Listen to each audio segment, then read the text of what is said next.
ठीक है, सुशील जी का रुख करेंगे। ये शब्द सुनने में ही कितना अजीब लगता है, ये कम से कम संत और धर्माचार्य के मुख से तो बिल्कुल नहीं अच्छा लगता है। ये कैसी भाषा है और क्यों? सुशील जी, समाज पर कैसा प्रभाव जाएगा? पहले इस चैनल में बैठे सभी हमारे जो डिबेट कर रहे सभी भाइयों को नमस्कार, संतों को नमस्कार और आपके टीवी के सभी दर्शकों को नमस्कार। देखिए, इसमें महत्वपूर्ण बात है जो संत महात्मा जीवन में संदेश और सदैव सत्य और प्रेम और मानवता का मूल्य पे आधारित होता है। संतों का जो जीवन होता है एक संदेश और सदैव सत्य और प्रेम और मानवता के मूल्यों पर आधारित होता है। देखिए, जो संत होते हैं, संत के विचार, संत जो होता है, संत के महात्माओं के संत की बातों को सुन के, जैसे आदमी आज टेंशन में है, आज परेशान है, तो संत क्या सकारात्मक एनर्जी देने का काम करते हैं। नकारात्मक एनर्जी, जैसे एक छोटे से नाव में भी छोटी सी छेद हो जाए तो नाव के लिए छोटा छेद धीरे धीरे नाव को डुबो देता है। कहीं न कहीं महात्माओं को कहीं न कहीं कुछ बातों को, कुछ गरिमा में समाज के लोगों के लिए हमारा जो विचार है, देखिए हमारा जो है कहीं कहीं खुले मैदान में, कहीं अच्छे प्लेटफॉर्म पे इस तरह की बातें करने की हमको नहीं शोभा नहीं देता है महात्माओं के लिए। देखिए, ये हमारा एक विचार है। कहीं न कहीं महात्माओं की इस बात से बचना चाहिए। देखिए, महात्माओं के पास कोई क्यों जाता है? कहीं न कहीं उसको सकारात्मक एनर्जी नहीं होती है, नेगेटिव होती है, निगेटिविटी होती है, आदमी भटकता रहता है, आदमी परेशान रहता है, तो परेशानी के कारण ही जाता है। तो महात्माओं को उस विचार जो होता है, विचार से ही एक तरह सभ्य समाज का निर्माण होता है। तो इनकी जो सभ्यता, इनकी जो विचारधारा होती है, जो महात्मा हम लोगों को सकारात्मक एनर्जी देते हैं, उसी सकारात्मक से आदमी जीता है।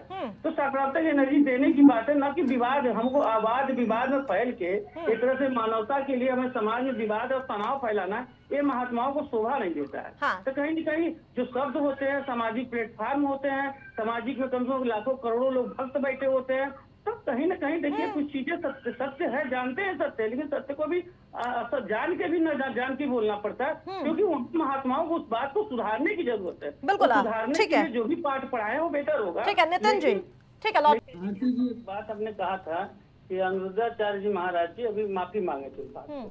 कहीं न कहीं उनको लगी ज्ञानी कि हमने समाज के लिए सही शब्द नहीं यूज किया। उनके पास बहुत अच्छे विद्वान व्यक्ति हैं, वो चाहते तो कोई शब्द, मैंने बोला तो चाहते तो कोई, वो तो हामी भरवाते रहते हैं कि भैया ये होना चाहिए कि नहीं होना चाहिए, अपनी कथा में बैठ के हामी भरवाते रहते हैं। लेकिन देखिए, इसमें जहाँ तक हमारा विचार है, हमारे लोगों का विचार है, सामाजिक विचार है, सामाजिक सौहार्द में महात्माओं का जहाँ उपयोग है, जहाँ महात्माओं का उपयोग है, देखिए समाज के विवाद में तनाव, समाज में विवाद नहीं होना चाहिए, तनाव नहीं आना चाहिए, जिससे सामाजिक मेल जोल और सौहार्द बहुत प्रभाव पड़ता है। इससे क्या हमारे आपस में मेल भाव, भाई बहनों में, परिवार में एक अलग संदेश जाता है। महात्माओं की बात को अक्सर सबसे ज्यादा यदि मानने वाली है तो महिलाएं मानने वाली बात है। यदि ज्यादा से ज्यादा देखिए महिलाओं ही धर्म में, चाहे पूजा हो, पाठ हो, घर का व्यक्ति तो नौकरी कर रहा है, कहीं बाहर चला गया, लेकिन ज्यादातर सुशील जी यही पता है, जो व्योमिका सिंह और कर्नल सोफिया कुरैशी भी इस देश की ही महिला है, जिस पर हमें गर्व होता है,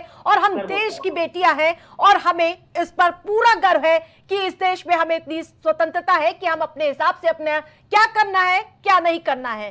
ठीक है, आप सभी पैनलिस्ट का मैसेज जोड़ने के लिए बहुत बहुत धन्यवाद। तो बता दें कि धर्म का काम और बयानों पर संग्राम, एक के बाद एक धर्म गुरुओं की वाणी देखने को मिल रही है, लेकिन वो वाणी विवादित है।